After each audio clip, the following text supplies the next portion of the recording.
together the book of Hebrews, and the first verse is taken from chapter 9 and verse 22. The book of Hebrews, chapter 9 and verse 22, all together, please. पहला वचन हम इब्रानियों 9 उसका 22 वचन को हम सब अपने अपने स्थान पर एक साथ इसको पढ़ेंगे। And almost all things are by the law purged with blood, and without shedding of blood is no remission. That's the first verse. The second verse is taken from the book of Hebrews, chapter 11. और अगला वचन इब्रानियों 11 अध्याय से, and we'll read verse 6 altogether. उसका 6 वचन हम एक साथ पढ़ेंगे। The book of Hebrews, chapter 11 and verse 6. इब्रानियों 11 अध्याय 6 वचन एक साथ।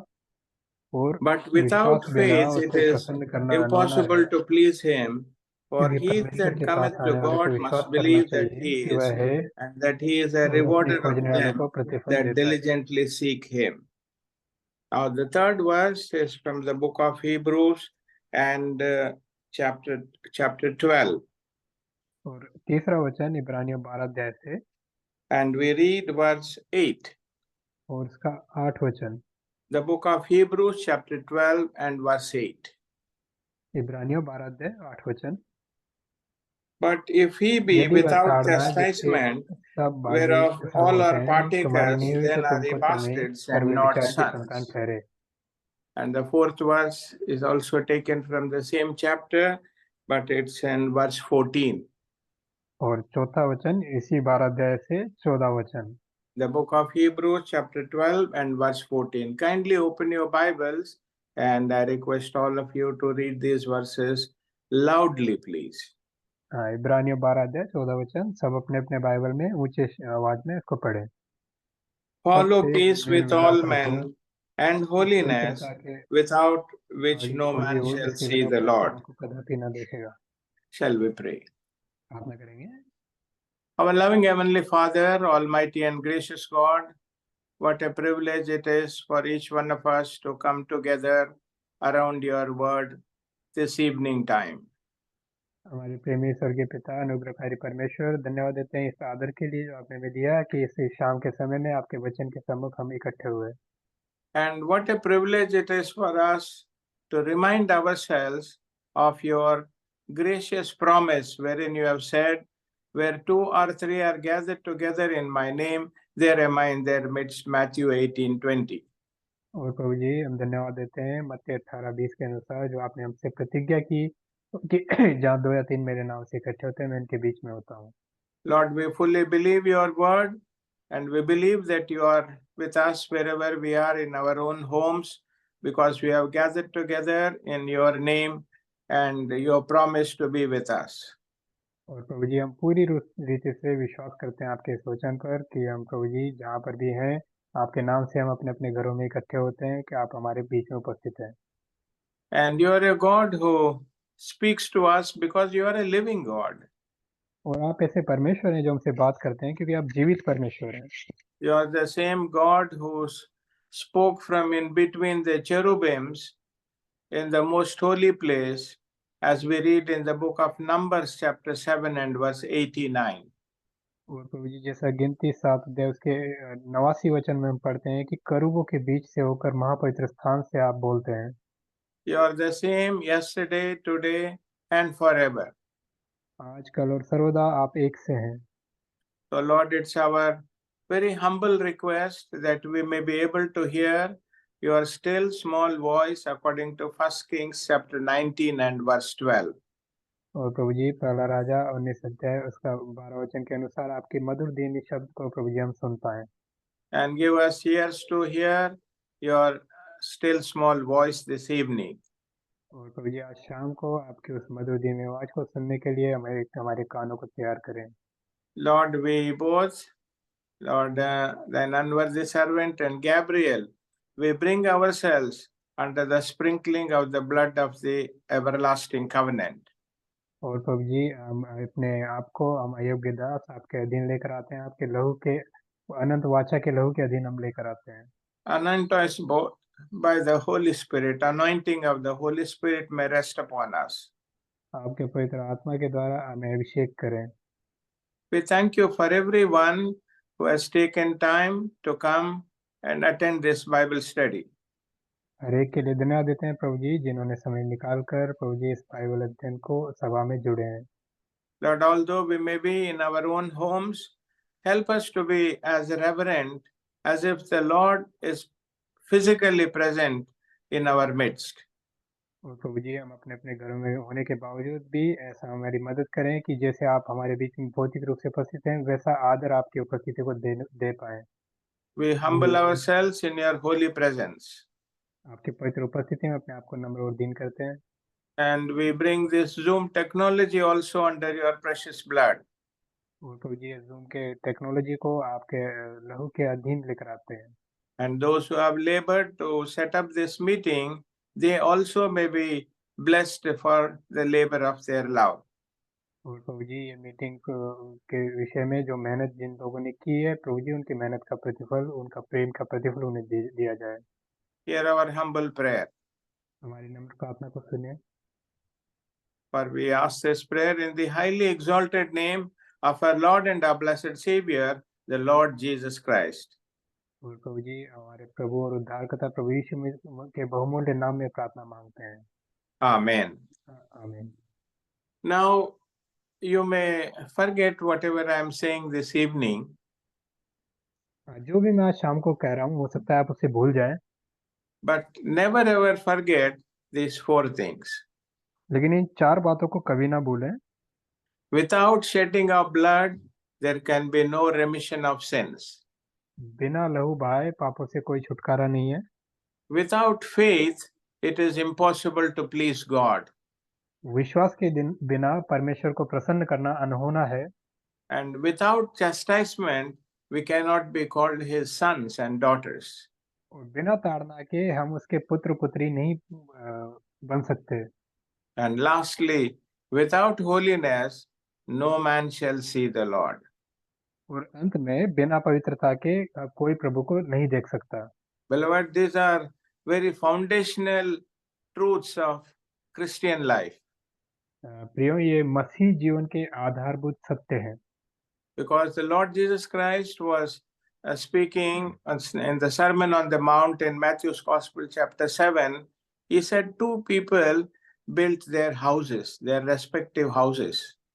क्योंकि प्रभु यीशु ने उस पहाड़ी उपदेश में मत्ती 7 अध्याय में कहता है कि 2 लोग जिन्होंने अपना घर बनाया।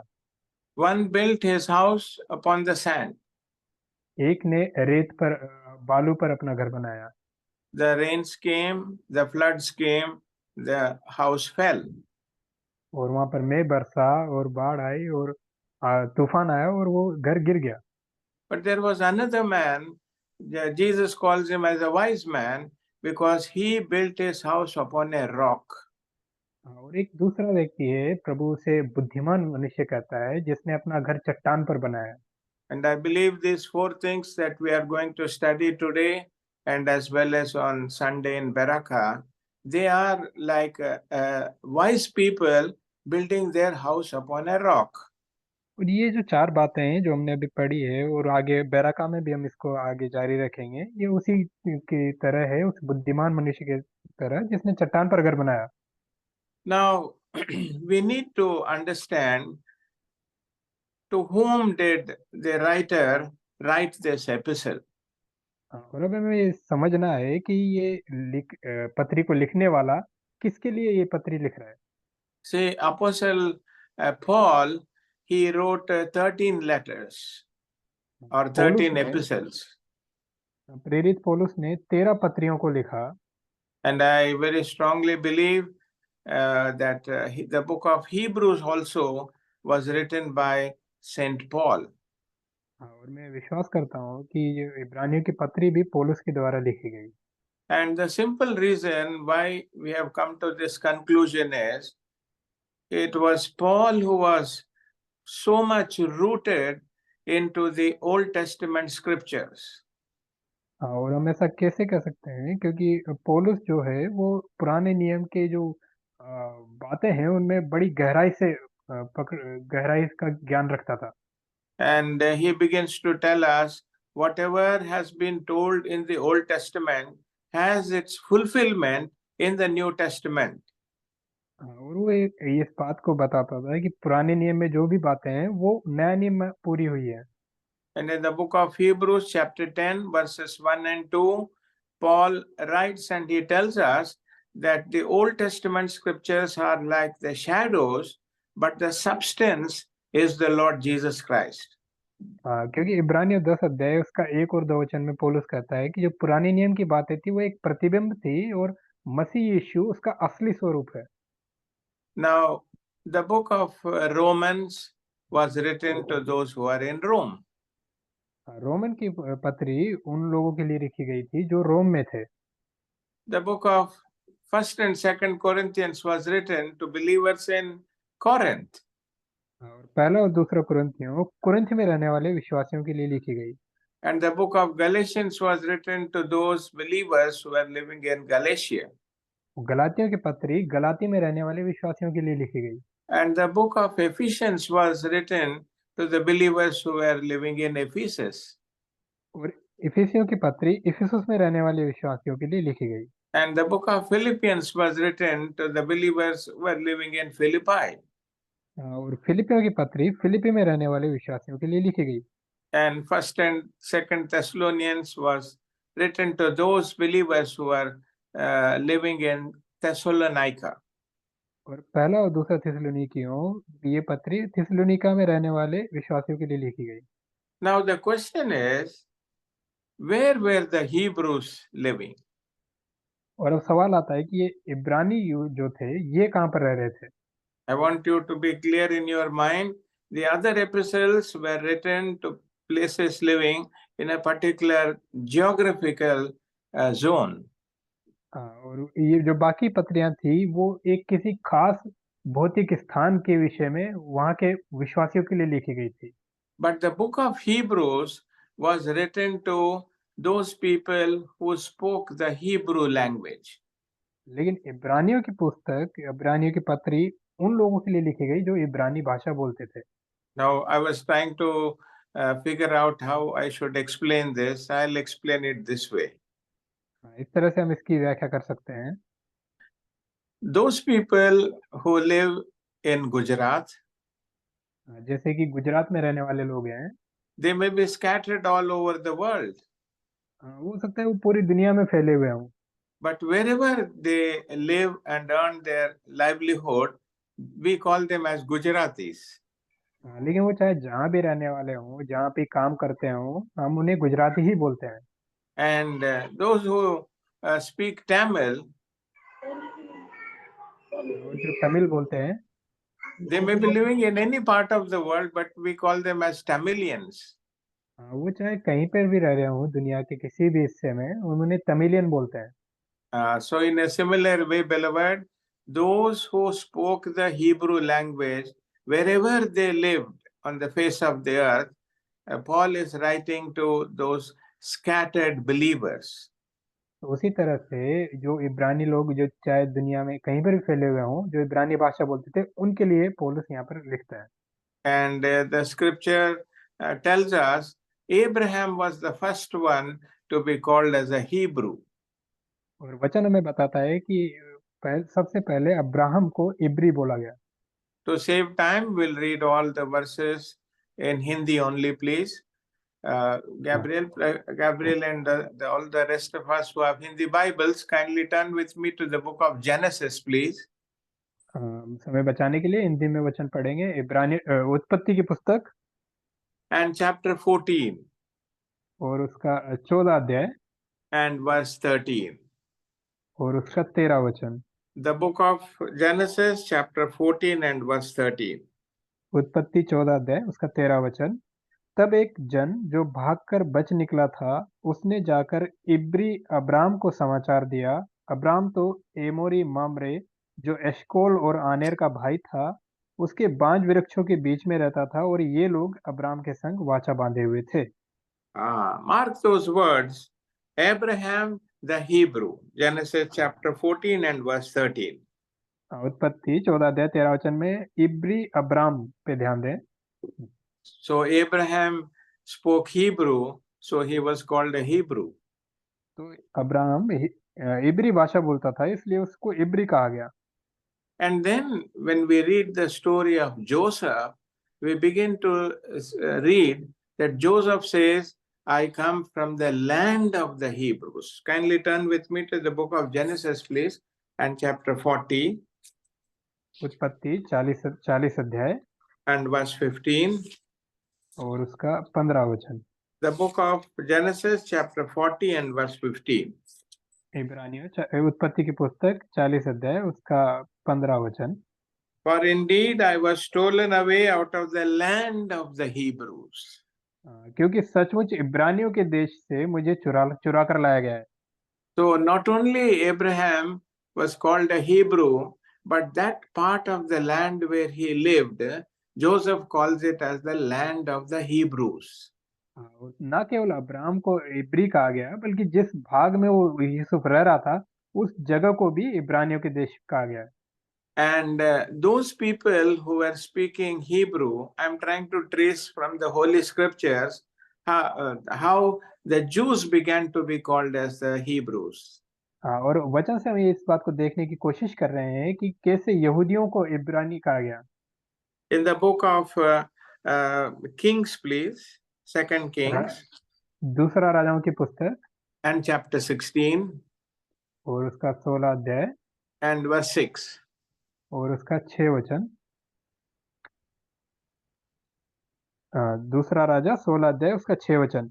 उस समय अराम के राजा रसीन ने एलत को अराम के वश में करके यहूदियों को वहां से निकाल दिया। तब अरामी लोग एलत को गए और आज के दिन वहां रहते हैं। So mark that word, यहूदियों को वहां से निकाल दिया. That means those people who were speaking Hebrew, they slowly and gradually came to be called as Jews. तो यहाँ पर देखें, यहूदियों को वहां से निकाल दिया, यानी कि जो इब्रानी भाषा बोलने वाले लोग थे उन्हें धीरे धीरे यहूदी कहा जाने लगा। And again in the book of Esther, when you come to the book of Esther, chapter 2 and verse 5, Mordecai is called as a Jew. फिर हम एस्तर उसके 2 अध्याय उसके 5 वचन में देखते हैं कि मोर्दके को यहूदी कहा गया है। शूशनगढ़ में मोर्दके नामक एक यहूदी रहता था। So these Jews began to follow the Judaic faith. तो ये जो यहूदी थे, ये अपने यहूदी विश्वास के अनुसरण करने लगे। They began to follow whatever is said from the book of Genesis to the book of Malachi and chapter 4. That was their holy scriptures and they followed it very religiously. तो उत्पत्ति से लेके मलाकी उसके 4 अध्याय तक जो भी बातें लिखी गई उसको बड़े विश्वास के साथ पालन करते थे। Now carefully listen. ध्यान से सुने। When the Lord Jesus Christ came to this world, he himself was a Jew. He called 12 people to be his disciples. प्रभु यीशु जब इस दुनिया में आए, वो खुद एक यहूदी थे और उन्होंने 12 लोगों को चुना अपने चेला होने के लिए। So these people could be called by us as the first Jewish Christians. तो इन लोगों को हम कह सकते हैं कि ये पहले यहूदी मसीही लोग थे। And when you come to the incident of Jesus raising up Lazarus from the dead, और जब हम उस घटना पर आते हैं जब प्रभु यीशु ने लाजर को मुर्दों में से जिलाया, the Bible tells us after they saw this great miracle of Lazarus being raised from the dead, the Bible tells us many of the Jews went away and believed on him. That is John's Gospel, chapter 11 and verse 45. Kindly listen, please. John's Gospel, chapter 11 and verse 45. यूहन्ना 11 अध्याय उसका 45 वचन। तब जो यहूदी मरियम के पास आए थे और उसका यह काम देखा था, उनमें से बहुतों ने उस पर विश्वास किया। So you could call these people and other people who believed on Jesus, if you read the story of the Samaritan woman in John's Gospel, chapter 4, there also you read when this woman went back to her village and told people that Jesus was the Messiah, who told her all things she had ever done. The Bible says they came and saw and they believed on Jesus. और इस बात को हम यहाँ पर यूहन्ना 4 अध्याय में भी देख सकते हैं, जब प्रभु यीशु सामरी स्त्री के पास आया और सामरी स्त्री ने जाके गांव में लोगों को बताया कि जो बातें मैंने की है वो सब प्रभु ने बता दी है, तो वो खुद आकर उन्होंने देखा और उन्होंने विश्वास किया। So these people, you can call them as the first generation of Jewish Christians. तो इन्हें हम कह सकते हैं कि ये यहूदी मसीहियों की पहली पीढ़ी थी। But they had to go through a lot of suffering in their lives. लेकिन उन्हें अपने जीवन में बड़े सताव से गुजरना पड़ा। Lord specially burdened me to speak on this because we are going through such difficult times in our own life. प्रभु ने ये बोझ मेरे मन में डाला कि हम इस बारे में बात करें, क्योंकि आज के समय में भी हम बड़े सताव से गुजर रहे हैं। You know, the early disciples, as you read in Acts of the Apostles, chapter 3 and chapter 4 and chapter 5, they were beaten up for the sake of their faith. जैसा कि हम पढ़ते हैं प्रेरितों के काम उसके 3, 4 और 5 अध्याय में कि प्रेरितों को उनके विश्वास के कारण उनको मारा पीटा गया। And in the book of Acts of the Apostles, chapter 5 and verse 41, the Bible tells us these people had great joy in their hearts because they had the privilege to suffer for his name's sake. और प्रेरितों के काम 5 अध्याय उसके 41 वचन में हम पढ़ते हैं कि इन लोगों के मन में बड़ा आनंद था, क्योंकि वो इस बात के लिए आनंद मनाते थे कि हम उसके नाम के लिए अपमानित होने योग्य ठहरे। And when Paul was visiting people, he began to encourage them to continue in their faith, and they, through much tribulation, must enter into the kingdom of God. Acts of the Apostle, chapter 14 and verse 22. प्रेरितों के काम 14 अध्याय उसके 22 वचन में पौलुस जब इनसे मिलता था तो वो इसको यही बताता था कि हमें बड़े कष्ट उठाकर परमेश्वर के राज्य में प्रवेश करना है। So also it is so true, beloved, those of us who are living in these last days, this verse is something which should boost our faith. Lord, you have already said in your word that we through much tribulation must enter into your kingdom. हाँ, तो ये वचन हमारे लिए एक विश्वास बढ़ाने वाली बात है कि प्रभु ने पहले हमसे कह दिया है कि आपने कहा है कि हमें बड़े कष्ट उठाकर स्वर्ग के राज्य में प्रवेश करना है। And when Paul was writing to the Philippians, he again told them, book of Philippians chapter 1 verse 29, he says, it is given to us not only to believe on his name, but also to suffer for his name's sake. The book of Philippians chapter 1 and verse 29, the last verse. फिलिपियों 1 अध्याय उसका 29 वचन, क्योंकि मसीह के कारण तुम पर यह अनुग्रह हुआ कि ना केवल उस पर विश्वास करो पर उसके लिए दुख भी उठाओ। Now, if you look into the few details of the early church, we know that as we come to Acts chapter 7, Stephen was martyred. और अभी आरंभिक कलीसिया की कुछ बातों को अगर हम देखें तो प्रेरितों 7 अध्याय में हम देखते हैं स्तिफनुस को पहला शहीद होते हुए। And he was martyred. He was stoned to death. उसे पथराव करके उसको मार डाला गया। Beloved, one day I was reading this verse and I could not help tears coming out of my eyes. एक दिन मैं इस वचन को पढ़ रहा था इस बात को और मैं अपने आंसुओं को नहीं रोक सका। Here was a young man who was taken outside the city. एक जवान व्यक्ति था जिसे शहर से बाहर ले जाया गया। And you can imagine a stone coming and hitting his head. और आप कल्पना कर सकते हैं कि कहीं से एक पत्थर आया आके उसके सिर में लगा। Another stone coming and hitting his eyes. दूसरा पत्थर आके उसकी आंखों में लगा। Within a short time, he was blind. और थोड़े समय में ही वो अंधा हो गया। And stones thrown all over his body, and he gave up his life. उसके पूरे शरीर पर पत्थर फेंके गए और फिर उसने अपना प्राण त्याग दिया। So, beloved, our early fathers, they paid the price of blood to hold on to their faith. तो प्रियो, हमारे आरंभिक जो पिता थे जिन्होंने अपने विश्वास के लिए अपना लहू बहाया। So we need to go through much suffering and many difficult situations even in our own Christian faith. और अपने मसीह विश्वास में भी हमें कई कष्ट और कठिनाइयों से होकर गुजरना पड़ता है। And following the martyrdom of Stephen, I want you to read two verses, Acts chapter 8 and verse 1 and Acts chapter 8 and verse 4. Request Dharmender to read these two verses, please. इस विषय में हम प्रेरितों के काम 8 अध्याय उसका 1 वचन और साथ ही 4 वचन पढ़ेंगे। प्रेरितों के काम 8 अध्याय 1 वचन। शाऊल उसके वध में सहमत था। उसी दिन यरूशलेम की कलीसिया पर बड़ा उपद्रव आरंभ हुआ और प्रेरितों को छोड़ सब के सब यहूदिया और सामरिया देशों में तितर-बितर हो गए। 4 वचन। जो तितर-बितर हुए थे वे सुसमाचार सुनाते हुए फिरे। So mark these words, तितर-बितर हो गए हैं। हाँ, इस बात पर ध्यान दें कि वो तितर-बितर हो गए। They were scattered everywhere. हाँ, वो हर जगह तितर-बितर हो गए।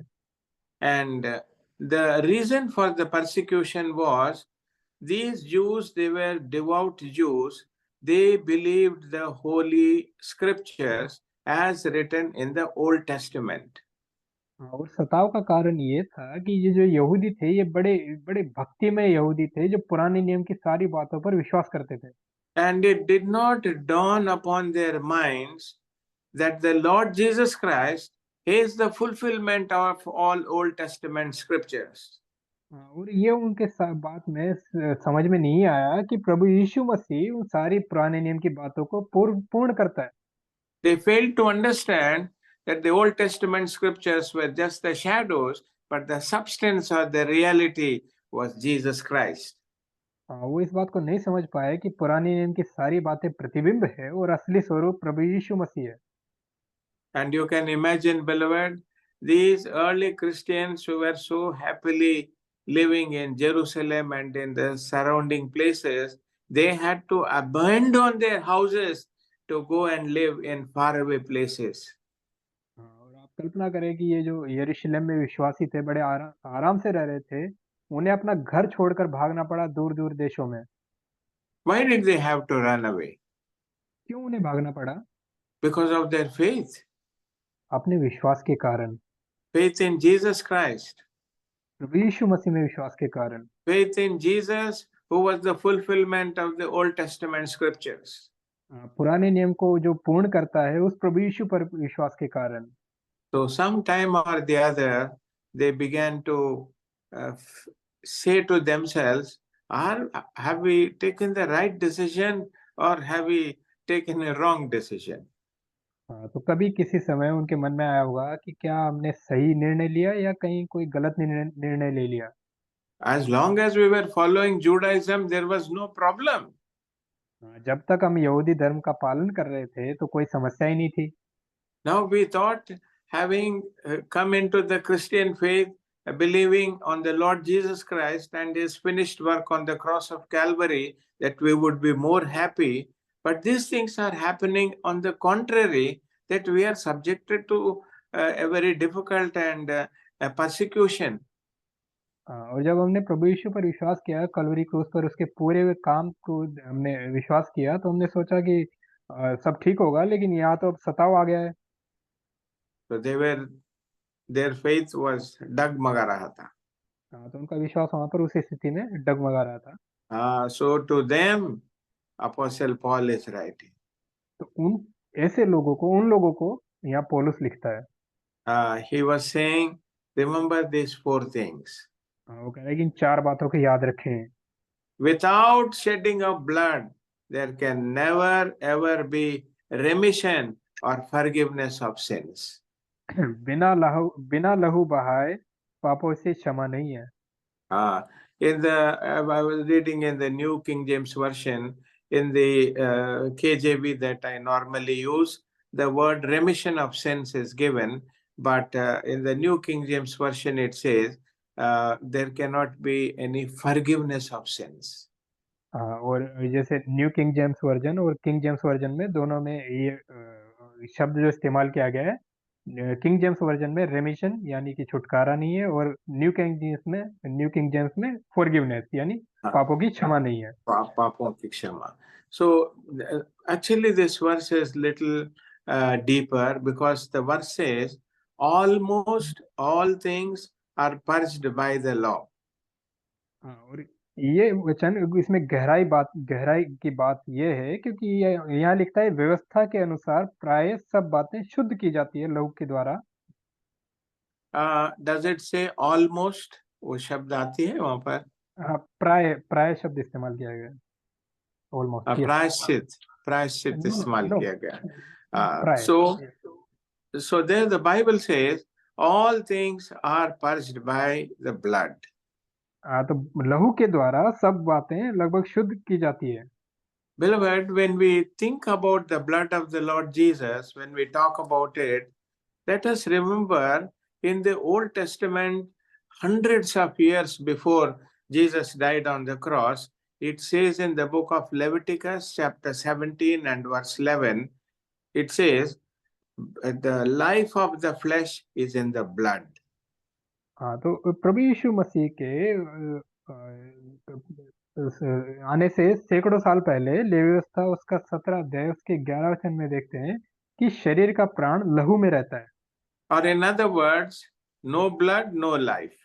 या दूसरे शब्दों में कहें कि अगर लहू या खून नहीं होगा तो वहां पर जीवन भी नहीं होगा।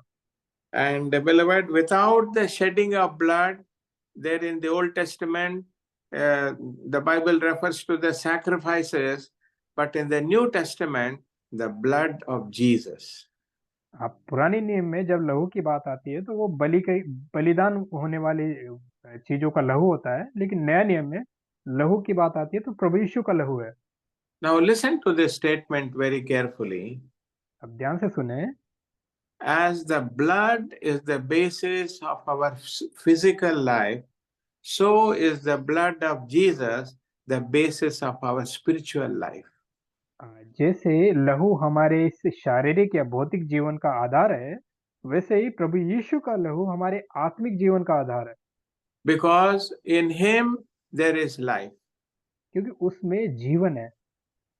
That's what John says in John's Gospel chapter 1 and verse 4. यूहन्ना 1 अध्याय उसके 4 वचन में यूहन्ना इसी बात को कहता है।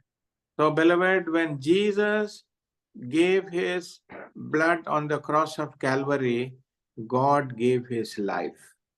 तो जब प्रभु यीशु ने कलवरी क्रूस पर अपना लहू बहा दिया तो इसका अर्थ है प्रभु ने अपना जीवन हमें दिया। This is something which we can never ever understand with this little mind. ये हम अपनी छोटी समझ से इस बात को नहीं समझ सकते। How could God give his life when Jesus died on the cross? कैसे प्रभु अपना जीवन दे सकता है जब प्रभु यीशु ने क्रूस पर अपने प्राण दिए? Because God only told the book of Leviticus chapter 17, the life of the flesh is in the blood. क्योंकि जो शरीर का जो प्राण है वो लहू के अंदर होता है। And that's what in the book of Hebrews chapter 9 verse 22 we read that without shedding of blood there can be no forgiveness of sins, no receiving of the life of God into us.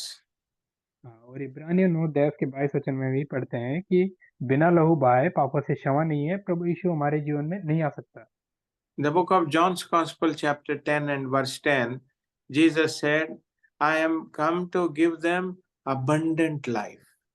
यूहन्ना 10 अध्याय उसके 10 वचन में प्रभु कहता है कि मैं उन्हें बहुतायत का जीवन देने आया हूँ। We all have life. हम सबके पास जीवन है। We all are breathing and we are alive. हम सब सांस ले रहे हैं और जिंदा हैं। But the Lord Jesus was talking about a different dimension of life, which is called the eternal life. लेकिन प्रभु यीशु मसीह एक अलग जीवन के बारे में बात कर रहे हैं जो अनंत जीवन है। In our schools and colleges, we have been told about the physical life, our life. हमारे स्कूल कॉलेज में जो बताया जाता है हमारे इसी शारीरिक जीवन के बारे में। We have been told about plant life. पेड़ पौधों के जीवन के बारे में बताया जाता है। We have been taught about animal life. पशुओं के जीवन के बारे में बताया जाता है। Beloved, it is only the Bible and only the Bible which talks about a fourth dimension of life, which is called the eternal life. लेकिन बाइबल ही है जो जीवन के चौथे आयाम के बारे में बात करती है, जो कि अनंत जीवन है। So it is that life that Jesus came to give us, and in the process, he had to lay down his own life on the cross of Calvary. और यही जीवन प्रभु यीशु हमें देने के लिए आया और इस जीवन को देने की प्रक्रिया में कलवरी क्रूस पर उसने अपने प्राण दिए। I don't know, beloved, if ever this thought has come to us, we come to live in this world, but he came to die. और मुझे नहीं पता ये बात या विचार हमारे मन में कभी आई हो कि हम तो इस दुनिया में जीने के लिए आते हैं, लेकिन वो इस दुनिया में मरने के लिए आया। Because he says in the book of Matthew's Gospel, chapter 20 and 28, I have come to lay down my life. क्योंकि मत्ती उसका 20 अध्याय उसके 28 वचन में वो कहता है कि मैं आप बहुतों की छुड़ौती के लिए अपने प्राण देने आया हूँ। I have not come to be served by people, but I have come to lay down. Kindly listen to this verse, please. Book of Matthew's Gospel, chapter 20 and verse 28.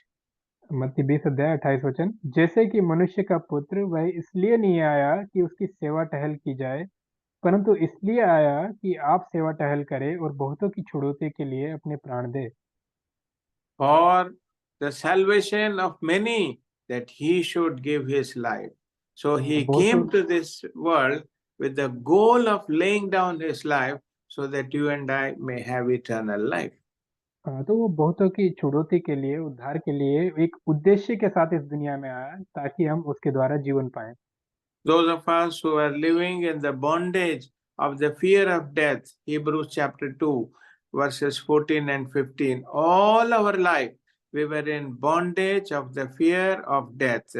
He came to release us from that fear. और हम में से जो मृत्यु के भय में जी रहे थे, उनको उस भय से छुटकारा देने के लिए प्रभु यीशु आया। That's why he came, beloved. इसलिए वो आया। He did not come to establish a new religion called as the Christian religion, but he came to give us eternal life. वो कोई नया धर्म, ईसाई धर्म बनाने नहीं आया, बल्कि वो अनंत जीवन देने आया। And that's why the Bible says in the book of 1 John and chapter 1 and verse 7, the blood of Jesus Christ, his son, shall cleanse us from all sin. और इसलिए पहला यूहन्ना 1 अध्याय 7 वचन में कहता है कि उसके पुत्र यीशु का लहू हमें सब पापों से शुद्ध कर देता है। So if there is anyone in our meeting tonight who is listening to us, who has not yet had this experience of salvation and still living in the fear of death, we want you to look at the cross. और यदि आज हमारी इस सभा में यदि कोई है जिसने अभी तक ऐसा अनुभव नहीं किया है, तो हम विनती करेंगे कि उस क्रूस की ओर देखें। Where the Lord Jesus Christ, when he gave his blood, shed his blood, he gave his life for you. जहाँ पर प्रभु यीशु ने अपना प्राण, अपनी जीवन आपके लिए दिया। So let not anybody here undermine the value of the blood of Jesus, because without shedding of blood, there can never ever be forgiveness of sins. तो इसलिए कोई भी यहाँ प्रभु यीशु के लहू को, उसकी कीमत को तुच्छ ना जाने, क्योंकि बिना लहू बहाए पापों से छुटकारा नहीं है। We can never ever have forgiveness of sins.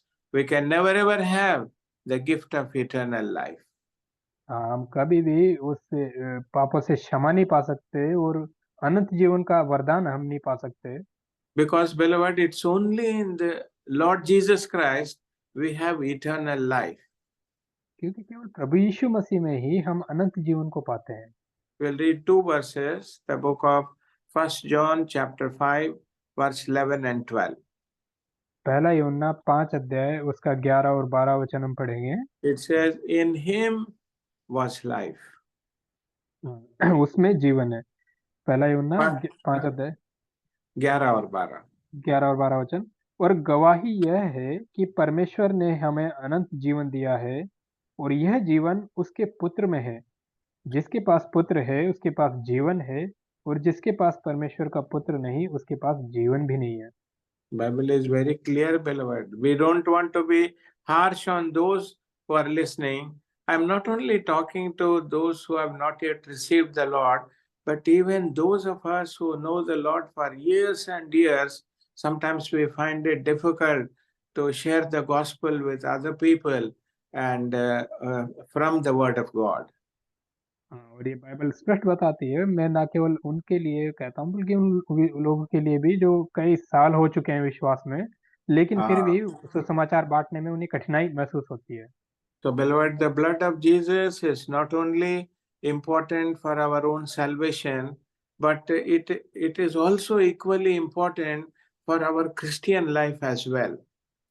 प्रभु यीशु का लहू ना केवल हमारे उद्धार के लिए जरूरी है बल्कि हमारे मसीह जीवन के लिए भी जरूरी है। It is something to be treasured by every believer all through their life. पूरे विश्वासी के जीवन में उसको कभी हमें तुच्छ नहीं जानना है। हाँ, उसको हमें तुच्छ नहीं जानना, उसके लहू को, क्योंकि उनके लहू में इतना प्रभाव है। उनके लहू में इतना प्रभाव है।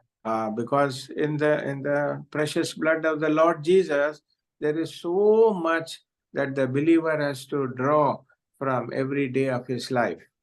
प्रभु यीशु के लहू में इतनी बातें हैं कि हर दिन एक विश्वासी उससे कुछ ना कुछ ग्रहण करता है, प्राप्त करता है।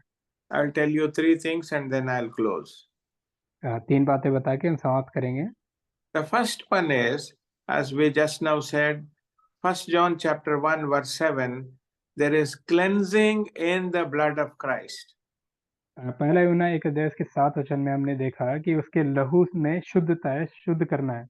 We know this verse, the blood of Jesus Christ his son shall cleanse us from all sin. हम इस वचन को जानते हैं कि प्रभु यीशु का लहू हमें सब पापों से शुद्ध करता है। Because at some time or the other, every believer entertains this doubt in their life. I am born again, but if I fall, then what should I do? क्योंकि एक विश्वासी के जीवन में ये बात कभी ना कभी आती है कि मैं नया जन्म पा चुका हूँ, लेकिन फिर भी अगर मैं कहीं गिर जाता हूँ तो फिर क्या करना है। Remember, 1 John was written not for unbelievers, although we use it in our gospel many times. It was written for believers. हम इतने प्रचार में इसका इस्तेमाल करते हैं पहला यूहन्ना की पत्री को, लेकिन ये पत्री विश्वासी लोगों के लिए लिखी गई है। And John says in 1 John 1:9, if we confess our sins, he is faithful and just to forgive us our sins and to cleanse us from all unrighteousness. और हम पढ़ते हैं पहला यूहन्ना 1 के 9 वचन में कि यदि हम अपने पापों को मान लें तो वह हमें सब अधर्म से शुद्ध करने में विश्वास योग्य और धर्मी है।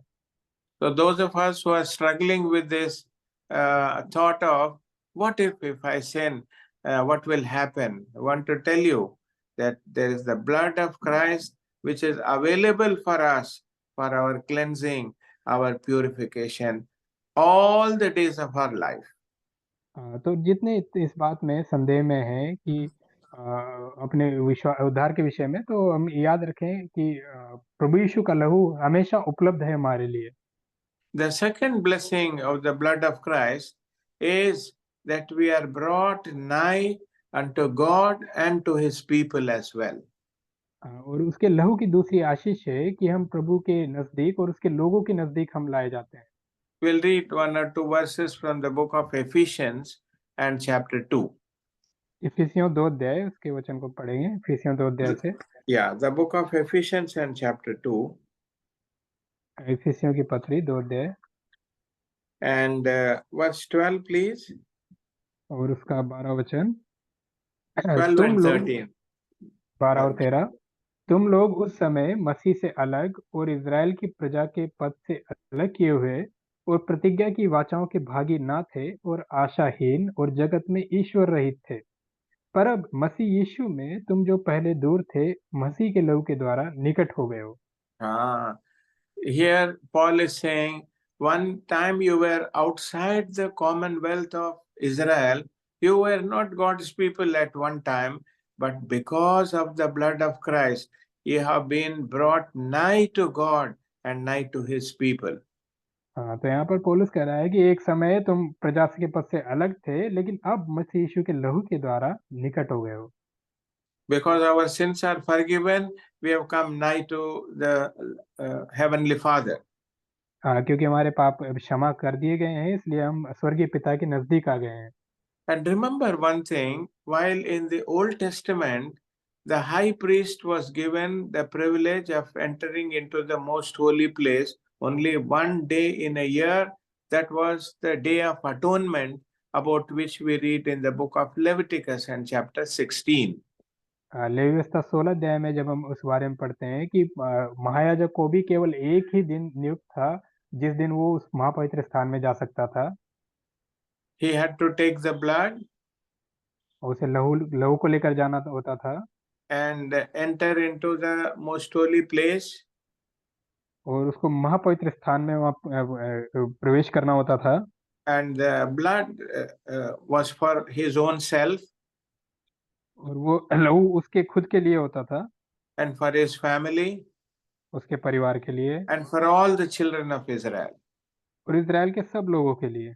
Only one day in a year, that to the high priest only, was allowed into the presence of the most holy place where the presence of God dwelt in the ark of the testimony. और उस साल में केवल एक ही दिन, वो भी केवल महायाजक के लिए ये अनुमति थी कि वो उस महापवित्र स्थान में जहाँ प्रभु यीशु वास करता था, वहाँ परमेश्वर वास करता था, वहाँ प्रवेश कर सकता था। But beloved, that great privilege has been given to you and to me, unworthy as we are. Only by the blood of Jesus we can enter into the presence of the Holy Father anytime and wherever it is. और हम जैसे अयोग्य लोगों पर जो प्रभु की लहू के कारण जो आदर हमें दिया गया है कि हम पवित्र पिता परमेश्वर के पास किसी भी समय कहीं पर भी हम उस तक पहुंच सकते हैं। Underline this verse in your Bible. अपने बाइबल में इस वचन को अंडरलाइन कर लें। The book of Hebrews इब्रानियों की पत्री and chapter 10 10 अध्याय and verse 19. और उसका 19 वचन। Yeah. उसको पढ़ लेंगे इसलिए हे भाइयों, जब हमें यीशु के लहू के द्वारा उस नए और जीवते मार्ग से पवित्र स्थान में प्रवेश करने का हियाव हो गया है। The Lord has given to you and me that boldness to enter into the Pavitra Sthan or the most holy place. By what? By the blood of Jesus. हाँ, तो प्रभु ने हमें हियाव दिया है कि हम उस पवित्र स्थान में प्रवेश कर सकते हैं। किसके द्वारा? प्रभु के लहू के द्वारा, यीशु के लहू के द्वारा। And in the same chapter, the book of Ephesians chapter 2, if you read little further, it says, the Lord has broken the middle wall of partition that existed between the Jews and the Gentiles. और आगे हम पढ़ते हैं इब्रानी 2 अध्याय में कि जो दीवार थी जो यहूदियों और गैर यहूदियों को अलग करती थी, उस दीवार को प्रभु ने ढा दिया है। If you remember the story of the Samaritan woman, in the book of John's Gospel chapter 4 and verse 9, the Samaritan woman says, the Jews have no dealings with the Samaritans. और यदि आप सामरी स्त्री की कहानी को देखते हैं यूहन्ना 4 अध्याय में, तो वहाँ 4 अध्याय उसके 9 वचन में वो कहती है कि यहूदी सामरियों से किसी प्रकार का व्यवहार नहीं रखते। किसी प्रकार के व्यवहार, तो they are the Jews consider themselves as superior people and Samaritans were something like inferior people. हाँ, तो यहूदी अपने आप को एक ऊंची जाति मानते थे, ऊंचे लोग मानते थे, और सामरियों को नीचा लोग समझा जाता था। But Paul tells us in Ephesians 2, the Lord has demolished that middle wall of partition and made both the Jews and the Gentiles one. हाँ, लेकिन इफिसियों 2 अध्याय में हम पढ़ते हैं जो पौलुस बताता है कि उसने वो अलग करने वाली उस दीवार को ढा दिया और सबको एक कर दिया। So when we come into the house of God, there is no high and low, there is no high caste and low caste, educated, uneducated, rich and poor. We are all one in Christ Jesus. तो इसलिए जब हम प्रभु के भवन में आते हैं तो वहाँ कोई ऊंचा नीचा नहीं होता, कोई पढ़ा लिखा अनपढ़ नहीं होता, हम सब मसीह में एक होते हैं। So the blood of Christ not only cleanses us, but it brings us nigh unto the Father and to one another. हाँ, तो ना केवल प्रभु का लहू हमें शुद्ध करता है, बल्कि ये हमें पवित्र पिता के नजदीक में और एक दूसरे के नजदीक में हमें लेकर आता है। And the third one, beloved, you can keep on listing many things, but I always claim these three things. There is victory in the blood of Christ. और कई बातें हैं, लेकिन 3 बातें हम देखते हैं कि प्रभु यीशु के लहू में हमें विजय मिलती है। In the book of Revelation, chapter 12 and verse 11, it says, and they overcame him by the blood of the Lamb. और प्रकाशित वाक्य उसके 12 अध्याय उसके 11 वचन में हम पढ़ते हैं कि वे मेमने के लहू के कारण जयवंत हुए। Many times we hear even believers कहते हैं कि मुझे बहुत बुरी सपने आ रहे हैं। कई बार हम विश्वासी लोगों को भी ये कहता हुआ सुनते हैं कि उन्हें बुरे-बुरे सपने आ रहे हैं। And sometimes we feel the evil one is attacking us in many ways. और कई बार हम इस बात को महसूस करते हैं कि जो दुष्ट है, शत्रु है, वो कई तरीके से हम पर आक्रमण कर रहा है। Beloved, the Bible tells us, and they overcame him by the blood of the Lamb. या बाइबल कहती है कि वो मेमने के लहू के द्वारा जयवंत हुए। I'll tell you, nothing else in this world is more powerful over the evil one than the blood of Jesus. मैं बताना चाहूँगा कि प्रभु यीशु के लहू के अलावा और कोई भी बात नहीं है, कोई भी ऐसी चीज़ नहीं है जो दुष्ट की शक्ति पर प्रभावी हो। So whenever you and I go through such difficult situations in our life, let us remember there is victory in the blood of Christ. तो जब हम ऐसे कठिन समयों में जब हम अपने जीवन में जाते हैं, तो याद रखें कि प्रभु यीशु के लहू में विजय है। Lord, in your blood there is power. प्रभु आपके लहू में सामर्थ है। Lord, in your blood that enemy is defeated by your blood. आपके लहू के द्वारा शत्रु हार जाता है। So I want to claim that blood over my every situation and bind the powers of darkness in the mighty name of Jesus. और इसलिए मैं अपने सारे हालातों पर प्रभु यीशु के लहू का दावा करते हुए उस अंधकार की सामर्थ को प्रभु यीशु के नाम से बांध देता हूँ। So beloved, all your life remember this first verse, the book of Hebrews chapter 9 and verse 22, and without shedding of blood there can be no forgiveness of sins. इसलिए अपने जीवन में इस वचन को याद रखें, इब्रानियों 9 अध्याय 22 वचन कि बिना लहू बहाए पापों से क्षमा नहीं है। Without the blood, I cannot be cleansed. बिना लहू के मैं शुद्ध नहीं हो सकता। Without the blood of Jesus, I cannot have access to the Heavenly Father. बिना प्रभु के लहू के, प्रभु यीशु के लहू के मैं पिता के पास नहीं पहुंच सकता। Without the precious blood of Jesus, I can never ever have victory over the wiles of the devil. और बिना प्रभु यीशु के लहू के मैं कभी भी दुष्ट की शक्तियों पर जय नहीं पा सकता। Especially those of us who have come from a different background, we have been worshipping idols and we have been into doing that all our life. But now we have come to believing the Lord Jesus. The devil tries to take you back, put fears into your heart, claim the blood of Jesus.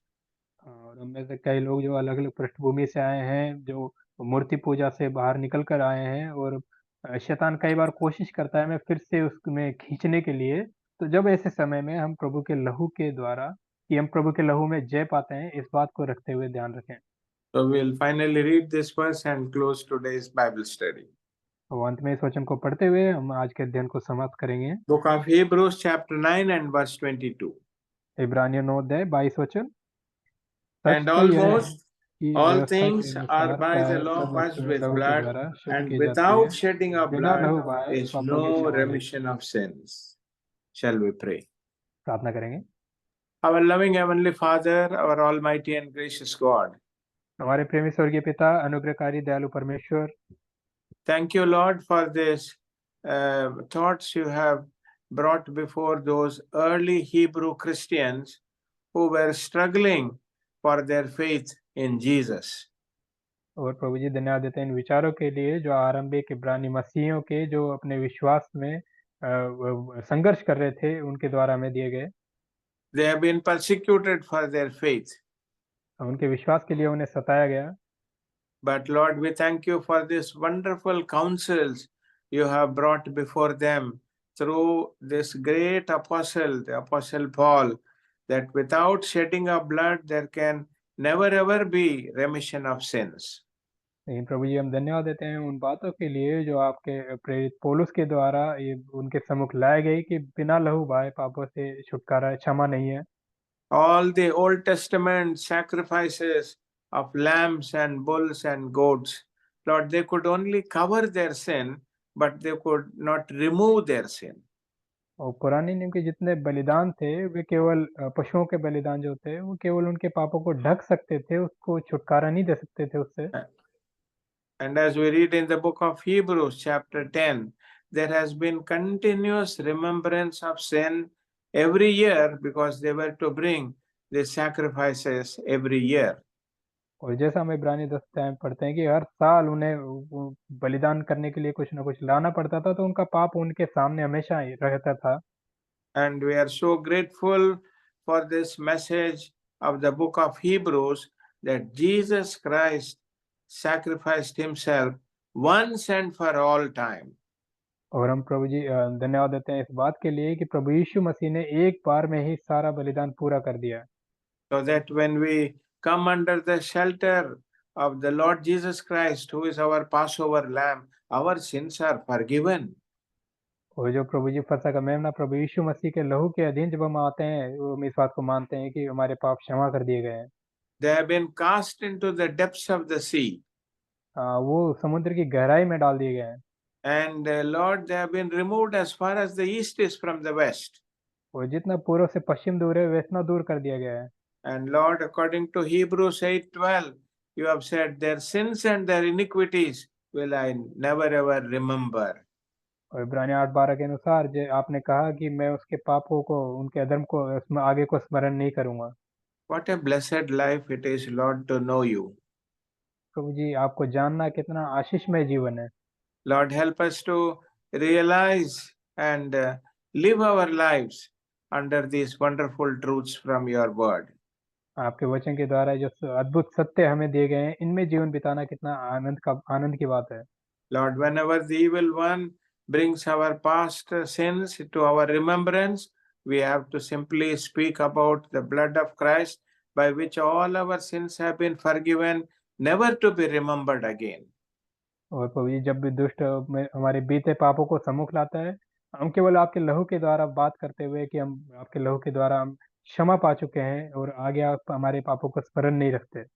Because there is cleansing in your blood, तो आपके लहू में वो शुद्धता है। and we are brought nigh unto the Lord by your precious blood, आपके लहू के द्वारा हम पिता के सम्मुख, पिता के नजदीकी में लाए जाते हैं। and there is victory in your precious blood. आपके बहुमूल्य लहू में हम विजय को पाते हैं। Lord, help us to live in the sunshine of these wonderful truths from your word. आपके वचन के इन अद्भुत सत्य की रोशनी में हमें जीवन बिताने में मदद करें। Thank you for everyone who has joined. जिन जो जुड़े हैं उनके लिए धन्यवाद देते हैं। Do thou help us to have a good night rest and wake up tomorrow morning with a note of praise on our mouths. और प्रभु जी हमें रात के समय में आराम की नींद दें और सुबह स्तुति करते हुए उठने के लिए मदद करें। We ask this prayer in Jesus' precious name. प्रभु यीशु के बहुमूल्य नाम में प्रार्थना मांगते हैं। Amen.